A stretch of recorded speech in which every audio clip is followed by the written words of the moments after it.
Welcome everyone, my name is Daniel Rose and this is my presentation for Discussing Food Museum. The food I chose is pronounced Hákarl and it's actually pretty interesting like when I read all the facts, but I've actually had friends that have tasted this and it was an interesting story of what they told me behind. Now the biggest question is what is Hákarl?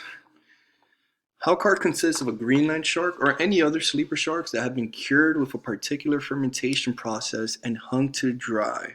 Now, I'll get into what the actual like cured means in the very next slide.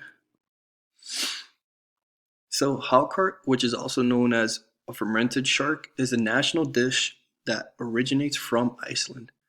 It is most commonly found in Iceland.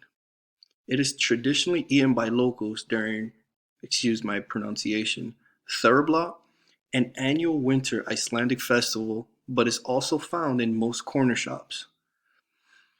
Greenland sharks are poisonous to eat in its natural state due to the extremely high levels of trimethylamine oxide and uric acid in the flesh. When fermented correctly, this dish can be rich in nutrients, fiber, protein, fats, and potassium. Now there's like 4 or 5 easy steps of like actually preparing this. And the first step is to gut and behead the shark and place it in a shallow hole and just dig it in. The hole is then covered with sand and gravel. You'll place some stones on top in order to press out all the fluids. And then the shark cures and let it rot for about 6 to 12 weeks. That's just letting like all the poisonous like flesh that's actually very bad for humans. Following curing, the shark is cut into strips and hung to dry for several months. During the drying period, a brown crust will develop, which is removed before cutting it into small pieces and serving in cubes. So these are the 4 steps. Step 1, just beheading the shark. Step 2, digging it, placing all those sharks in there, and actually let it cure, ferment. Step 3 and step 4. Now, Hákarl is usually associated with Vikings. Today, most Icelanders eat this dish to stay in touch with their roots and ancestry. I find that's like extremely interesting because I've read online that most Icelanders don't even like this, which is extremely interesting just because I would love to taste this. Iceland's remote subarctic location creates unfavorable agricultural conditions. Therefore, Icelanders had to find ways to survive despite the low food availability. Now, if you guys ever read like any Nordic or any like Viking movie or books, apologize, but you know that they had to do whatever they needed to do to survive, especially with these cold and like harsh conditions. Now, one of the theories say that Hákarl became the traditional Icelandic food by accident. At first, sharks were fished for other reasons, mainly to obtain the skin and the liver oil used for lamps. The remains of the sharks were then buried in the ground until one hungry Viking tested his luck because of the low food availability and ate the dug up shark. They then found out that all the harmful ingredients for humans were already decomposed.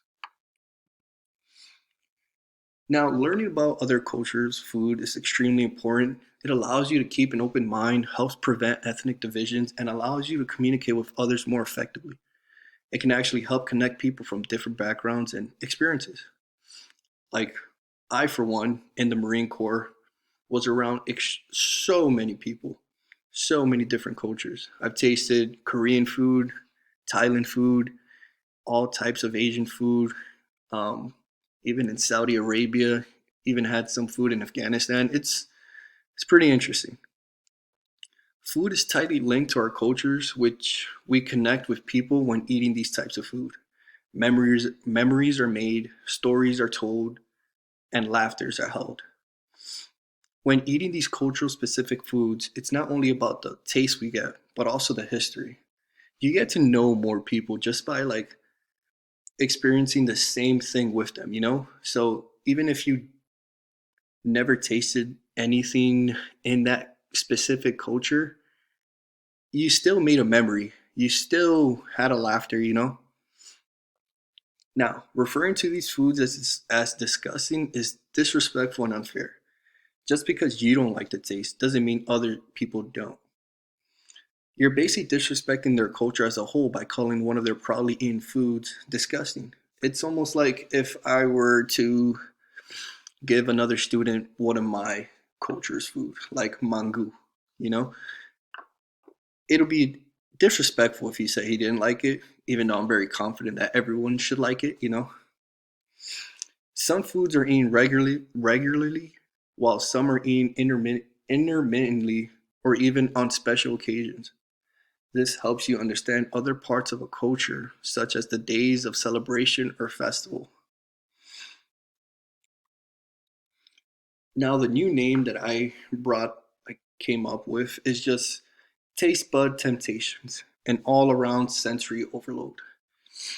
I came up with this name just because in the video that we were presented with, a lot of people actually did enjoy some of the food, but at the same time, I felt like the smell was one of the most difficult parts to get around with.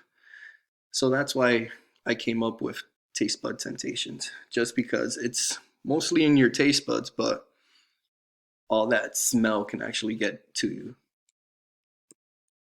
Now, these are all the citations, and that was my presentation. Thank you very much.